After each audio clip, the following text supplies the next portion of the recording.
Assalamu alaikum dear students. In today's lecture we are going to discuss about the type 2 hypersensitivity. ठीक है, इसको antibody mediated hypersensitivity भी कहते हैं और इसको साइटोटॉक्सिक हाइपरसेंसिटिविटी भी कहते हैं। ठीक है, जब आप हाइपरसेंसिटिविटी की टाइप्स देख रहे थे उसमें हमने 1 2 3 4 की बात की थी। 1 को हमने कहा था एलर्जिक है, एनाफिलेक्टिक है, एटोपी है और आईजीई मीडिएटेड है। ए से थी सारी चीजें। 2 में बी से है। बी मतलब एंटीबॉडी। एंटीबॉडी इन्वॉल्व है, साइटोटॉक्सिक है। 3 इम्यून कॉम्प्लेक्स आईसी था एंड टाइप 4 डिलेड था। ठीक है, टाइप 2 की अगर डेफिनेशन की बात करें ना, तो it occurs when the immune system attacks the body's own cell.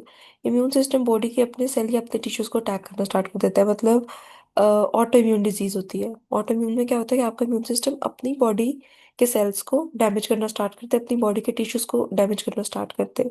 वो होता है ऑटो इम्यून डिजीजेस। ठीक है, और वो कब अटैक करना स्टार्ट करती है, जब आपकी बॉडी के अपने cell they are mistakenly recognized as foreign और abnormal। बॉडी उनको मिस्टेकनली रिकॉग्नाइज कर लेती है एज फॉरेन या एबनॉर्मल। इसके तौर पे फॉरेन देखती है या एज एबनॉर्मल देखती है। ठीक है, अच्छा, अब जो टाइप 2 हाइपर सेंसिटिविटी है ना, इसमें अगर तो ऑटो इम्यून होगी ना, तो बॉडी अपने ही सेल्स या टिश्यूज को डैमेज करेगी।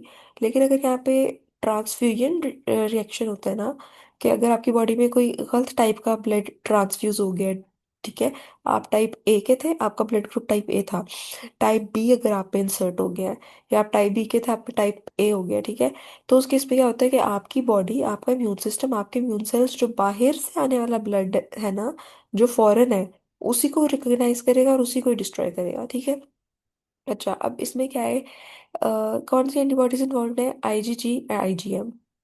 टाइप 2 हाइपरसेंसिटिविटी का क्या नाम है भला, एंटीबॉडी मीडिएटेड हाइपरसेंसिटिविटी। मतलब यहाँ पे एंटीबॉडीज इन्वॉल्व है, कौन सी, आईजीजी और आईजीएम। और ये एमसीक्यू में आ सकता है, ठीक है, कि कौन सी एंटीबॉडीज इन्वॉल्व है टाइप 2 में, तो आपने याद रखना है आईजीजी और आईजीएम। इसके अलावा आपने एंटीबॉडीज उसमें भी देखनी है, टाइप 1 में कौन सी इन्वॉल्व थी। टाइप 1 में आईजीई मीडिएटेड था। टाइप 4 में हमने बात की थी कोई एंटीबॉडी इन्वॉल्व नहीं होती। मैं यहाँ पे अगर टाइप 4 दिखाऊं, टाइप 4 के आपने सेल्स देखे थे, यहाँ पे क्या लिखा हुआ है, नॉट एंटीबॉडीज। टाइप 4 में एंटीबॉडीज इन्वॉल्व नहीं होती, टाइप 1 में इन्वॉल्व थी। कौन सी इन्वॉल्व थी भला, आईजीई इन्वॉल्व थी। ये देखो, प्रोडक्शन ऑफ आईजीई एंटीबॉडी। और ये एंटीबॉडी किस पे अटैच होती थी, जाके मास्ट सेल्स पे या बेसोफिल सेल्स पे। ठीक है, ये टाइप 1 में इन्वॉल्व थी। टाइप 2 में आईजीजी है और आईजीएम है।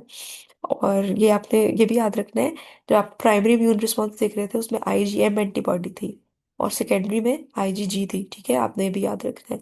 मैं एक बार आपको अगर दोबारा दिखा दूँ, ये था हमारा, प्राइमरी में आईजीएम, सेकेंडरी में आईजीजी। ठीक है, अच्छा, नेक्स्ट अगर हम बात करें, ठीक है, यहाँ पे कौन सी इन्वॉल्व है, आईजीजी आईजीएम। ये मोस्ट इम्पॉर्टेंट पॉइंट है, टाइप 2 में कॉम्प्लीमेंट एक्टिवेशन होती है। कॉम्प्लीमेंट सिस्टम जो है वो एक्टिवेट हो जाता है, टाइप 2 में भी होगा इन्वॉल्व। और टाइप 3 अगर मैं यहाँ पे निकालूं, टाइप 3, यहाँ पे भी कॉम्प्लीमेंट एक्टिवेशन होगी। ठीक है, ये देखो टाइप 3 है कॉम्प्लीमेंट एक्टिवेशन। मतलब टाइप 2 और 3 में कॉम्प्लीमेंट एक्टिवेशन आपने मस्ट लिखनी है। अच्छा, इन्वॉल्व कॉम्प्लीमेंट एक्टिवेशन। और दूसरा क्या पॉइंट है, ADCC, antibody dependent cell mediated cytotoxicity. कैसी साइटोटॉक्सिटी, साइटोटॉक्सिसिटी है, ऐसा हाइपरसेंसिटिविटी रिएक्शन है जो एंटीबॉडी डिपेंडेंट सेल मीडिएटेड, मतलब एंटीबॉडी सेल में कुछ ना कुछ करेगी। एंटीबॉडी डिपेंडेंट है, सेल मीडिएटेड साइटोटॉक्सिसिटी है, या फिर एंटीबॉडी मीडिएटेड डिसफंक्शन है, या एंटीबॉडी जो है वो कोई ना कोई डिसफंक्शन कर रही है। ठीक है, कि टाइप 2 में इन्वॉल्व है। मैं आपको ना कॉम्प्लीमेंट एक्टिवेशन दिखाना चाह रही हूँ, स्लाइड्स में पीछे मैंने मेंशन भी किया हुआ था। कॉम्प्लीमेंट एक्टिवेशन, कॉम्प्लीमेंट एक्टिवेशन कहाँ था भला, skin, this complement system. Complement system क्या है, it is a group of proteins in blood and tissues. Blood या टिश्यूज में ग्रुप ऑफ प्रोटीन्स है जो क्या करते हैं, जो इम्यून सिस्टम के साथ वर्क करती हैं। किस में हेल्प करती है, पैथोजेंस को डिस्ट्रॉय करने में। किसका पार्ट है, नॉन स्पेसिफिक इम्यूनिटी का या इननेट इम्यूनिटी का पार्ट है कॉम्प्लीमेंट एक्टिवेशन या कॉम्प्लीमेंट सिस्टम। ठीक है, और नेक्स्ट अगर हम बात करें, कॉम्प्लीमेंट एक्टिवेशन है एडीसीसी, है antibody dependent cell mediated cytotoxicity. ठीक है, ये हो गया। नेक्स्ट आपके पास आता है इसकी एग्जाम्पल। एग्जाम्पल क्या है कि ब्लड ट्रांसफ्यूजन है, टाइप ए में कोई गलत टाइप का ब्लड चला गया है तो हीमोलाइसिस होगी। हीमो का मतलब होता है ब्लड, हीम, ठीक है। लिटिक का मतलब है ब्रेक डाउन, लाइसिस ब्लड की या आरबीसीज की हीमोलाइसिस होगी, उनकी ब्रेक डाउन होगी। किस तरह होंगे? Recipients pre existing antibodies recognize incompatible AB antigen on the donor red blood cell. आप टाइप ए के हो, यहाँ पे मैं लिखती हूँ टाइप ए। टाइप ए कौन है? रेसिपिएंट है। रेसिपिएंट का क्या मतलब होता है? वो जो रिसीव कर रहा है। किसको रिसीव कर रहा है? ब्लड को रिसीव कर रहा है, रिसीव ब्लड, ठीक है। आप टाइप ए के हो, आप रिसीव कर रहे हो ब्लड को। तो और आपके ब्लड के अंदर जो एंटीजन होगी, एंटीजन वो कौन सी होगी? ए ही एंटीजन होगी। एंटीबॉडी कौन सी होगी? एंटीबॉडी बी होगी, ठीक है। ये चीज हम पहले भी पढ़ चुके हैं। अगर मैं आपको यहाँ से टेबल निकाल के दिखाऊं, हम्म, जो आप एंटीजन के कॉन्सेप्ट पढ़ रहे थे ना, तब हमने टेबल देखा था, ये वाला। ब्लड ग्रुप ए है, ठीक है। एंटीजन कौन सी है? ए है। ब्लड ग्रुप बी है, एंटीजन कौन सी है? बी है। ब्लड ग्रुप ए में एंटीबॉडी होती है, एंटी बी एंटीबॉडी होती है। ब्लड ग्रुप बी में एंटीबॉडी कौन सी होती है? प्लाज्मा में एंटी ए होती है, ठीक है। ये आपने याद रखना है। अब अगर हम आ जाए, कहाँ पे थे? इधर थे। टाइप ए रेसिपिएंट है, ब्लड को सपोज रिसीव कर रहा है, इसके पास एंटीजन ए है, एंटीबॉडी बी है। इसमें डोनर ब्लड आ रहा है। डोनर कौन था? अब सपोज गलती से टाइप बी चला गया, टाइप ए वाले पर्सन में टाइप बी का ब्लड चला गया। अब टाइप बी के पास एंटीजन कौन सी होगी? एंटीजन बी होगी, ठीक है। और एंटीबॉडी कौन सी होगी इसके ब्लड में? एंटीबॉडी ए होगी, ठीक है। अब देखो, हीमोलिटिक ब्लड ट्रांसफ्यूजन रिएक्शन में अगर गलत ट्रांसफ्यूजन होगी, ट्रांसफ्यूजन क्या होता है? इंड्यूस करना, ट्रांसफ्यूज करना, इंजेक्ट करना। अगर गलत ब्लड ट्रांसफ्यूज हो गया है, recipients pre existing antibodies, recipient type A था सपोज, उसकी प्री एग्जिस्टिंग एंटीबॉडीज कौन सी है? वो एंटीबॉडीज जो उसके ब्लड में ऑलरेडी प्रेजेंट है, कौन सी है? एंटी बी एंटीबॉडीज है, ठीक है। रेसिपिएंट के पास कौन सी एंटीबॉडी होती है? एंटी बी होती है, एंटीजन ए होता है। उसकी जो प्री एग्जिस्टिंग एंटीबॉडीज है या एंटी बी एंटीबॉडीज है, वो रिकॉग्नाइज करेंगी। किसको रिकॉग्नाइज करेंगी? बाहर से आने वाले एंटीजन को, बाहर से आने वाले ब्लड सेल्स को, डोनर से जो ब्लड सेल आ रहा है। अगर तो टाइप ए में टाइप ए वाला ब्लड आता है तो कोई मसला नहीं होता। अगर टाइप ए में गलत ब्लड ट्रांसफर हो गया, टाइप बी चला गया है, तो वो उसको इनकम्पैटिबल ए बी एंटीजन के तौर पे रिकॉग्नाइज करेंगी, ठीक है। और कॉम्प्लीमेंट एक्टिवेशन कराएंगे, कॉम्प्लीमेंट सिस्टम एक्टिवेट हो जाएगा। अब जब कॉम्प्लीमेंट सिस्टम एक्टिवेट हो जाएगा तो रेड ब्लड सेल्स की लाइसिस होना स्टार्ट हो जाएगी। मतलब ये जो बी सेल्स आए हुए थे ना बॉडी में, इनकी ब्रेकडाउन स्टार्ट होगी और इन्फ्लेमेटरी रिस्पॉन्स इनिशिएट होगा। इसकी एग्जाम्पल है type 2 hypersensitivity haemolytic anaemia. Haemolytic anaemia ना, ये ऑटो इम्यून डिजीज है। ऑटो इम्यून का क्या मतलब है? कि आपकी बॉडी सॉरी, आपकी बॉडी के immune cells, bodies own immune cells attack the body cell और टिश्यूज। आपकी बॉडी के अपने इम्यून सेल्स अपनी बॉडी के सेल्स और टिश्यूज को डैमेज करना स्टार्ट कर दे। आपकी बॉडी के इम्यून सेल्स आपकी बॉडी के रेड ब्लड सेल्स को अटैक करना स्टार्ट कर दे, तो उस रिजल्ट में आरबीसी टूट जाएंगे। आरबीसी टूटेंगे, ब्लड में सही से ऑक्सीजन नहीं ट्रांसपोर्ट होगी, एनीमिया की कंडीशन चल जाएगी। और इसको कहते हैं हीमोलिटिक एनीमिया। ऐसा एनीमिया जिसमें रेड ब्लड सेल्स टूट रहे हैं, बॉडी अपनी सेल्स को तोड़ रही है, अपनी आरबीसीज को तोड़ रही है। ये एग्जाम्पल है टाइप 2 की। एमसीक्यू आ सकता है, हीमोलिटिक एनीमिया टाइप 2 हाइपरसेंसिटिविटी से है, टाइप 1 से नहीं है, 4 से नहीं है, 3 से नहीं है, टाइप 2 से है। ब्लड ट्रांसफ्यूजन रिजेक्शन हो जाए या एबीओ इनकम्पैटिबिलिटी हो जाए। इनकम्पैटिबिलिटी का ये मतलब अगर सही वाला ब्लड ट्रांसफर नहीं हुआ, तो उस रिजल्ट में टाइप 2 हाइपरसेंसिटिविटी है। दूसरा, आपने एक आर एच फैक्टर पढ़ा होगा। आर एच ब्लड ग्रुप होता है एक, ठीक है। आर एच ब्लड ग्रुप का मतलब होता है कि आपका ब्लड ग्रुप पॉजिटिव है या नेगेटिव है। यहाँ पे मैं लिख देती हूँ, या पॉजिटिव या नेगेटिव, ठीक है। आपने ए और बी ट्रांसफर करने के साथ साथ blood group A blood group B ये भी देखना होता है कि ए पॉजिटिव है, बी पॉजिटिव है, नेगेटिव है, बी नेगेटिव है, बी पॉजिटिव है, बी नेगेटिव है, सारी चीजें देखनी होती है। इसे आर एच कंपैटिबिलिटी कहते हैं, या आर एच ब्लड ग्रुप कहते हैं, आर एच फैक्टर्स कहते हैं, ये भी देखने पड़ते हैं आपको। ठीक है। अगर ए पॉजिटिव था, आप उसको ए नेगेटिव का ब्लड दे रहे हो, तो वो आर एच इनकम्पैटिबिलिटी हो जाएगी। ठीक है। तो ये भी क्या होती है, टाइप 2 हाइपर सेंसिटिविटी। इसके अलावा good pastor syndrome, good pastor syndrome जो है, इसमें क्या होता है कि आपकी बॉडी किडनीज को और साथ में लंग्स को उन्हें इफेक्ट करना स्टार्ट कर देती है। ये ना मैं कंफर्म करके आपको बताती हूँ, यहाँ पे लंग्स है या लिवर्स है। ठीक है। किडनीज को और इनको लंग्स को इफेक्ट करना स्टार्ट कर देती है, उन्हें डैमेज करना स्टार्ट कर देती है। ये भी टाइप 2 हाइपर सेंसिटिविटी है। और इस सिंड्रोम का क्या नाम है, गुड पास्टर सिंड्रोम। ये चारों आपने याद रखने टाइप 2 के। एग्जाम्पल्स आपने सबकी याद रखनी है, टाइप 1 की, टाइप 3 की, टाइप 2 की, टाइप 4 की। ठीक है। 4 में भी हमने कौन सी देखी थी, ट्रांसप्लांट रिजेक्शन था, ग्राफ्ट रिजेक्शन था। ठीक है, ये आपने मोस्ट याद रखनी है। और उसमें ट्यूबरक्यूलिन स्किन टेस्ट था, कॉन्टैक्ट डर्मेटाइटिस था। और टाइप 2 में haemolytic anaemia, blood transfusion, RH incompatibility है, और गुड पास्चर सिंड्रोम है। अब आ जाओ इसके मैकेनिज्म की तरफ। सबसे पहले बात करो कि इम्यून सिस्टम जो है ना, वो रिकॉग्नाइज करेगा किसी भी टारगेट सेल को, किसी भी एंटीजन को। ये तीनों में यही चीजें थी कि रिकॉग्नाइज करना या आपकी बॉडी एक्सपोज हो रही है किसी एंटीजन से। अब एंटीजन यहाँ पे इंट्रिंसिक और एक्सट्रिंसिक, यहाँ पे आप एंडोजीनस एक्सोजीनस भी लिख सकते हो। ठीक है, कि आपकी पार्ट ऑफ द सेल आपकी बॉडी का खुद वो पार्ट हो सकता है, इंट्रिंसिक हो सकती है। इनका क्या मतलब होता है, इनसाइड द बॉडी। ठीक है, आपकी बॉडी का वो खुद पार्ट हो सकता है। एक्सट्रिंसिक का क्या मतलब है, कि कोई बाहर से एंटीजन आई है, वो ड्रग हो सकती है, इन्फेक्शियस एजेंट हो सकता है। ठीक है, एक्सट्रिंसिक होगा। एक्सोजीनस एंडोजीनस भी लिख सकते हो। अब इसमें क्या होता है, एंटीबॉडी प्रोडक्शन।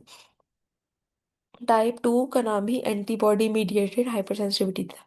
तो एंटीबॉडी की प्रोडक्शन होती है। कौन सी एंटीबॉडी, बी सेल्स जो है ना, वो प्रोड्यूस करते हैं एंटीबॉडी को, आईजीजी को या आईजीएम को, टारगेट सेल को। आप कह लो टारगेट सेल एंटीजन को रिकॉग्नाइज करने में या उसके अगेंस्ट। फिर ये एंटीबॉडीज क्या होती हैं, उस सेल को जाके पकड़ लेती हैं। ठीक है। और यहाँ पे कॉन्सेप्ट है ऑटो एंटीबॉडीज का। ऑटो एंटीबॉडीज का क्या मतलब है, कि आपकी बॉडी, आपके इम्यून सेल्स एंटीबॉडीज बना रही है, और वो एंटीबॉडीज आप ही के ब्लड सेल्स को, आप ही के बॉडी के सेल्स को डैमेज करना स्टार्ट कर रही है। इसको कहते हैं ऑटो एंटीबॉडी। यहाँ पे जो वर्ड लिखा हुआ है ना, these antibodies are called auto antibodies. इन्हें एंटीबॉडीज आप कब कहते हो, when directed against the body's own cell. अगर आपकी बॉडी के अपने सेल्स को डैमेज करना, डिस्ट्रॉय करना स्टार्ट कर दे, उन एंटीबॉडीज को ऑटो एंटीबॉडीज कहते हैं। ठीक है। अब देखो, रेसिपिएंट टाइप ए था। ठीक है। उसके पास एंटीजन कौन सी थी, एंटीजन ए थी। ए पढ़ाएगा, एंटीजन ए थी। एंटीबॉडी कौन सी थी, एंटी बी एंटीबॉडीज थी टाइप ए के पास। ठीक है। तब जो एंटी बी एंटीबॉडीज है ना, अगर टाइप ए में टाइप बी आता है, वो एंटी बी एंटीबॉडीज उस बी एंटीजन को, उस आरबीसी को रिकॉग्नाइज करती हैं, उसके साथ बाइंड कर देती हैं, और बाइंड करने के बाद उसकी ब्रेक डाउन करती हैं। देखो, binding of antibodies to the target cell.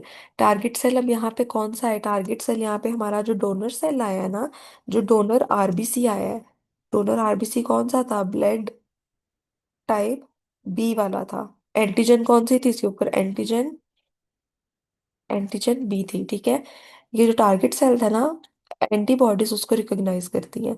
Auto antibodies attach the antigen on the cell surface, auto antibodies उसको अटैच करती हैं। ये क्या ट्रिगर करा सकता है, कॉम्प्लीमेंट एक्टिवेशन। कॉम्प्लीमेंट सिस्टम को एक्टिवेट करा देगा। कॉम्प्लीमेंट एक्टिवेशन के बाद क्या होगा, कि जो सेल था ना, सपोज ये सेल था। ठीक है। इस सेल के अंदर मेम्ब्रेन पोर्स, यहाँ पे सुराख हो जाएंगे, हल्के हल्के सुराख होना स्टार्ट हो जाएंगे। अब जो सुराख होना स्टार्ट हो जाएंगे, तो सेल डैमेज होना स्टार्ट हो जाएगा। यहाँ से constituents outside the cell release होना स्टार्ट हो जाएंगे। ठीक है, कि यहाँ पे मैं एरो बाहर की तरफ लगा रही हूँ। मेम्ब्रेन पोर्स बनेंगे, लाइसिस बने, वो लाइसिस हो जाएगी, सेल ब्रेकडाउन हो जाएगा। और यहाँ पे क्या इन्वॉल्व है, ADCC, antibody dependent cell mediated cytotoxicity. ठीक है। ये इम्यून सेल्स को बुलाएगी कि वो आगे क्या करें, एंटीबॉडी कोटेड सेल को डिस्ट्रॉय करें। क्या होगा, क्या मतलब है इसका, कि आपका सेल था। ठीक है, ये कोई एंटीजन था, इस एंटीजन को किसने पकड़ा हुआ है, किसी भी एंटीबॉडी ने, ये एंटीबॉडी ने आके इस एंटीजन को पकड़ा हुआ है। ठीक है, कि अब ये वाई शेप्ड एंटीबॉडी है, इसने किसको पकड़ा हुआ है, किसी भी टारगेट सेल को। यहाँ पे मैं TC लिखती हूँ, ये हमारे पास टारगेट सेल है, इसके ऊपर एंटीबॉडी आकर अटैच हुई हुई है। तो कॉम्प्लीमेंट एक्टिवेशन हो जाएगा। Antibody dependent cell mediated cytotoxicity क्या करेगी, इम्यून सेल को रिक्रूट कराएगी कि वो डिस्ट्रॉय करे इस सेल को, इस चीज को। ये हमारे पास WBC है, वाइट ब्लड सेल है। ये वाइट ब्लड सेल क्या करेगा, इसको रिकॉग्नाइज करेगा, किसको, एंटीबॉडी कोटेड सेल को, और फिर इसको डिस्ट्रॉय करेगा। ठीक है। नेक्स्ट हमारे पास यही कॉम्प्लीमेंट एक्टिवेशन है। इसमें क्या हो रहा है, कॉम्प्लीमेंट प्रोटीन्स क्रिएट पोर्स इन सेल मेम्ब्रेन। सेल मेम्ब्रेन में पोर्स बनाए जाएंगे, सेल डेथ हो जाएगी ऑब्वियसली। जब एक सेल में पोर्स बन गए हैं तो सेल किल हो जाएगा। Complement also attracts immune cells. Complement system immune cells को भी अट्रैक्ट करता है, जिसमें न्यूट्रोफिल्स से मैक्रोफेजेस है, कि वो उस साइट पर आए और आके उसको वहां से फेगोसाइटोस करें, उसको वहां से किल करें। एग्जाम्पल क्या है कि binding triggers the complement system. जैसे ही एंटीबॉडीज एंटीजन पर आकर अटैच होती है ना, तो कॉम्प्लीमेंट सिस्टम एक्टिवेट होता है। कॉम्प्लीमेंट सिस्टम क्या करता है कि डेथ कराता है सेल की। ठीक है। Membrane attack complex forms. Membrane attack complex forms ऐसे कॉम्प्लेक्स फॉर्म्स होते हैं जो मेम्ब्रेन पे अटैक करेंगे। और जो डोनर आरबी है ना, RBC है, जो बाहर से सेल आया हुआ है, कोई टारगेट सेल आया हुआ है, उसको क्या करेंगी, अटैक कराएंगी। फिर क्या आता है, सेल डिस्ट्रक्शन। न्यूट्रोफिल्स और मैक्रोफेजेस जो है वो फेगोसाइटोसिस कराएंगे, किलिंग कराएंगे एंटीबॉडी कोटेड सेल्स की, और रिलीज होंगी टॉक्सिक एंजाइम्स, सिक्रीट होंगे, जो फर्दर उसको टारगेट सेल को डिस्ट्रॉय करेंगे। क्या, डोनर RBC या डिस्ट्रॉय बाय लाइसिस फेगोसाइटोसिस। जो डोनर का RBC था, जो बाहर से टाइप B का एक RBC आया था, वो क्या करेंगे, वो डिस्ट्रॉय हो जाएंगे, उनकी लाइसिस हो जाएगी, उनकी ब्रेकडाउन हो जाएगी, और उनकी फेगोसाइटोसिस हो जाएगी। ठीक है। और RBC मतलब टूट जाएगा, और एंड रिजल्ट क्या निकलेगा, इन्फ्लेमेटरी रिस्पॉन्स होगा। ठीक है। यहाँ पे साइटोकाइंस की रिलीज है, कीमोकाइंस की रिलीज है, एंड रिजल्ट इन्फ्लेमेशन है, टिश्यू डैमेज है। मैंने ग्रुप में आप लोग को यूट्यूब शॉर्ट्स भेजे हुए थे, छोटी छोटी 2 वीडियोस हैं, उस पर ये बताया हुआ है कि अगर गलती से टाइप A में टाइप B का ब्लड चला जाए ना, तो बॉडी में काफी रिएक्शंस देखने को मिलते हैं। फीवर, चिल, हाइपोटेंशन है। हाइपोटेंशन होता है आपका BP लो हो जाना। ठीक है। चेस्ट पेन होना, किडनी पेन होना, हार्ट पेन होना, ये सारी टाइप 2 हाइपर सेंसिटिविटी की एंड रिजल्ट है। और एक और इसका एंड रिजल्ट निकलता है हीमोग्लोबिन इन द यूरिन। आपका जो यूरिन है ना, वो डार्क कलर का प्रोड्यूस होता है। यहाँ पे मैं डार्क कलर लिख रही हूँ। डार्क कलर का हीमोग्लोबिन प्रोड्यूस होता है। क्यों? क्योंकि बॉडी में जो डोनर RBC थे वो टूट गए हैं। अब रेड ब्लड सेल में आपको पता है उसके पास हीमोग्लोबिन होता है। हीमोग्लोबिन आपको पता है क्या है, प्रोटीन है, जिसने क्या कैरी करना है, ऑक्सीजन को बॉडी में ट्रांसपोर्ट करना है। अब जब RBC टूट गया, तो RBC के अंदर जो हीमोग्लोबिन प्रेजेंट था वो अब आपकी बॉडी से आउटसाइड रिलीज होगा। तो आपका यूरिन किस कलर में है, डार्क कलर में है। इसका फ्लो चार्ट देखो। फ्लो चार्ट आपने ड्रॉ करने की मस्ट प्रैक्टिस करनी है।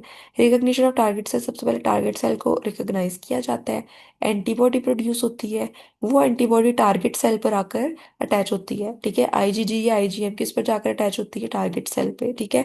Activation of the complement system, complement system activate होता है, सेल डिस्ट्रॉय होता है, और इन्फ्लेमेशन होती है। ठीक है। कि आपके पास टाइप 2 हाइपर सेंसिटिविटी थी। इसमें आपने जो मोस्ट इंपॉर्टेंट चीज याद रखनी है ना, एक तो आपने ADCC याद रखना है, कॉम्प्लीमेंट एक्टिवेशन याद रखना है, ये 2 नाम याद रखने हैं, IgG IgM। ठीक है। दूसरा आपने ये एग्जाम्पल याद रखनी है, ब्लड ट्रांसफ्यूजन वाली। बाकी एग्जाम्पल्स भी याद रखने हैं, हीमोलिटिक एनीमिया, RH इनकम्पैटिबिलिटी। इसके अलावा जो आपने इसमें एक चीज याद रखनी है ना, वो हीमोग्लोबिन डार्क कलर का, ये इसके and results, fever, chills, hypotension. ये मस्ट याद रखो कि क्या क्या होता है। कि एंटीबॉडी हमेशा किस पे आकर अटैच होती है, टारगेट सेल पे। कॉम्प्लीमेंट एक्टिवेशन होती है, डिस्ट्रक्शन होती है। ये पॉइंट्स आपने मस्ट याद रखने हैं। ADCC complement activation, production of IgG IgM, और एंड रिजल्ट क्या होगा, इन्फ्लेमेशन या इम्यून रिस्पॉन्स। आई होप आप लोगों को समझ आ जाए। कोई कॉन्सेप्ट समझ ना आए तो मुझसे पूछ लीजिएगा। And this was all about type 2 hyper sensitivity. So okay, Hafiz.